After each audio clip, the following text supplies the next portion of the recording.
Hi ಎಲ್ಲರಿಗೂ ನಮಸ್ಕಾರ. ಇವತ್ತು ಹಳ್ಳಿ ಸ್ಟೈಲಲ್ಲಿ ಚಿಕನ್ ಗ್ರೇವಿನ ಹೇಗೆ ಮಾಡೋದು ಅಂತ ನೋಡೋಣ. ರೈಸ್ ಮತ್ತು ದೋಸೆ ಚಪಾತಿಗಂತೂ ತುಂಬಾ ಚೆನ್ನಾಗಿರುತ್ತೆ. Welcome to my YouTube channel. ಯಾರಿನ್ನೂ ನನ್ನ ಚಾನಲ್ನ ಸಬ್ಸ್ಕ್ರೈಬ್ ಮಾಡಿಲ್ಲ ದಯವಿಟ್ಟು ಸಬ್ಸ್ಕ್ರೈಬ್ ಮಾಡಿ ಅಂತ ಈ ವಿಡಿಯೋನ ಸ್ಟಾರ್ಟ್ ಮಾಡೋಣ. ಅಪರೂಪಕ್ಕೆ ಒಂದು ವಿಡಿಯೋ ಹಾಕ್ತೀನಿ ಅಂತ ಯಾರೂ ಬೇಜಾರು ಮಾಡ್ಕೋಬೇಡಿ. ನನ್ನ ಕೈಲಿ ಆದಷ್ಟು ಒಳ್ಳೊಳ್ಳೆ ವೀಡಿಯೋಗಳನ್ನ ಅಪ್ಲೋಡ್ ಮಾಡ್ತೀನಿ, ದಯವಿಟ್ಟು ಎಲ್ಲರೂ ಸಪೋರ್ಟ್ ಮಾಡಿ. ಇವಾಗ ಚಿಕನ್ ಗ್ರೇವಿನ ಹೇಗೆ ಮಾಡೋದು ಅಂತ ನೋಡೋಣ. ಚಿಕನ್ ಗ್ರೇವಿ ಮಾಡೋದಕ್ಕೆ ಇಲ್ಲಿ ನಾನು ರಾಜೀರುಳ್ಳಿನ ತೊಗೊಂಡಿದ್ದೀನಿ. ರಾಜೀರುಳ್ಳಿ ಹಾಕಿದ್ರೆ ತುಂಬಾ ಟೇಸ್ಟ್ ಬರುತ್ತೆ. ಕೊತ್ತಂಬರಿ ಸೊಪ್ಪು, ಒಂದು 3 ಗೆಡ್ಡೆ ಆಗೋಷ್ಟು ಬೆಳ್ಳುಳ್ಳಿನ ಬಿಡಿಸ್ಕೊಂಡಿದ್ದೀನಿ. ಅರ್ಧ ಕಪ್ ಆಗುವಷ್ಟು ತೆಂಗಿನ ತುರಿ, ಒಂದು ಅರ್ಧ ಶುಂಠಿ, ಒಂದು 8 ಕಾಳುಮೆಣಸು, ಚಕ್ಕೆ ಲವಂಗ ಹಾಕ್ಕೊಂಡು ಒಂದು ಜಾರ್ಗೆ ನೀಟಾಗಿ ಪೇಸ್ಟ್ ಮಾಡ್ಕೋಬೇಕು. ನುಣ್ಣಗಾಗೋವರೆಗೂ ಪೇಸ್ಟ್ ಮಾಡಬೇಕು, ತರ್ತರಿಯಾಗಿ ರುಬ್ಬಕ್ಕೆ ಹೋಗಬೇಡಿ. ಯಾಕಂದರೆ ತಿನ್ನಬೇಕಾದ್ರೆ ಬಾಯಿಗೆ ಏನಾದರೂ ಸ್ವಲ್ಪ ಸಿಕ್ಕಿದ್ರೂ ಟೇಸ್ಟು ಚೆನ್ನಾಗಿರಲ್ಲ. ಇವಾಗ ಸ್ವಲ್ಪ ನೀರು ಹಾಕ್ಕೊಂಡು ನುಣ್ಣಗೆ ಪೇಸ್ಟ್ ಮಾಡ್ಕೊಳ್ಳೋಣ. ಸ್ವಲ್ಪ ತರ್ತರಿಯಾಗಿ ರುಬ್ಕೊಳ್ಳುವಾಗ 5 ಹಸಿಮೆಣ್ಸಿಕಾಯಿಗಳನ್ನ ಹಾಕ್ಕೊಂಡು ರುಬ್ಕೊಳ್ಳಿ, ಟೇಸ್ಟ್ ಇನ್ನೂ ಚೆನ್ನಾಗಿರುತ್ತೆ. ನಿಮ್ಗೆ ಎಷ್ಟು ಬೇಕೋ ಖಾರಕ್ಕೆ ತಕ್ಕಂತೆ ಹಾಕ್ಕೋಬೇಕು. ನೋಡಿ, ಈ ಥರ ಸಣ್ಣದಾಗಿ ನುಣ್ಣಗೆ ಪೇಸ್ಟ್ ಮಾಡ್ಕೋಬೇಕು. ನಾನಿಲ್ಲಿ ಮಸಾಲೆನ ನಾನು 1 kg ಚಿಕನ್ ಆಗುವಷ್ಟು ಆಡಿಸ್ಕೊಂಡಿದ್ದೀನಿ.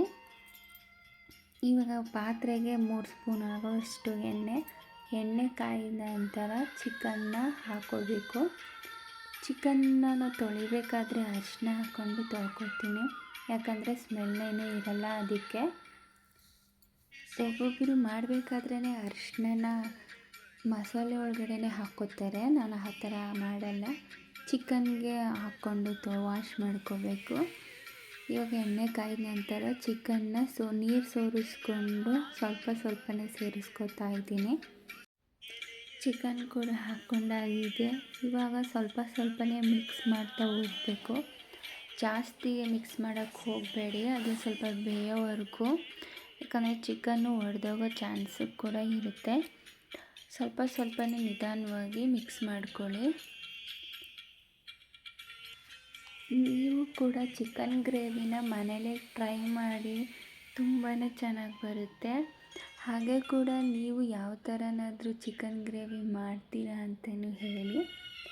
ನಾನೇನಾದರೂ ಮಾಡೋ ವಿಧಾನ ಏನಾದರೂ ಸರಿ ಇಲ್ಲ ಅಂತಂದರೆ ಸ್ವಲ್ಪ ಅಡ್ಜಸ್ಟ್ ಮಾಡ್ಕೊಳ್ಳಿ.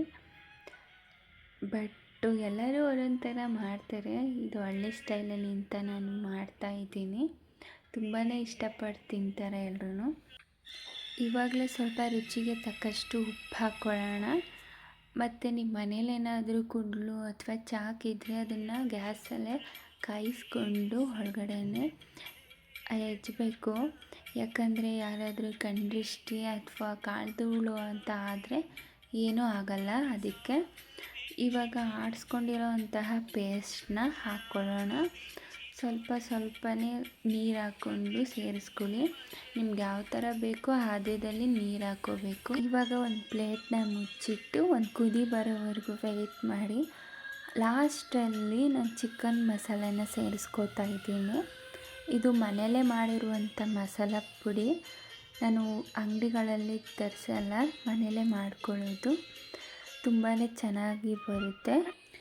ನಿಮಗೇನಾದರೂ ಚಿಕನ್ ಮಸಾಲ ಬೇಡ ಅಂದ್ರೂ ಸ್ಕಿಪ್ ಮಾಡ್ಕೊಳ್ಳಿ.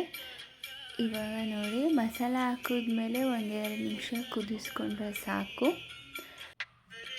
ಮಸಾಲ ಹಾಕಿದ್ಮೇಲೆ 1-2 ಸಲ ಮಿಕ್ಸ್ ಮಾಡಿ ಬಿಟ್ಬಿಡಿ. ಯಾಕಂದರೆ ಜಾಸ್ತಿ ಸಲ ತಿರುಗಿಸಿದ್ರೆ ಈ ಥರ ಸಣ್ಣದಾಗಿ ಚಿಕನ್ ಪೀಸ್ ಆಗಿಬಿಡುತ್ತೆ. ಅದಕ್ಕೋಸ್ಕರ ಜಾಸ್ತಿ ಕೈಯಲ್ಲಿ ಮಿಕ್ಸ್ ಮಾಡ್ತಾನೆ ಇರಬೇಡಿ.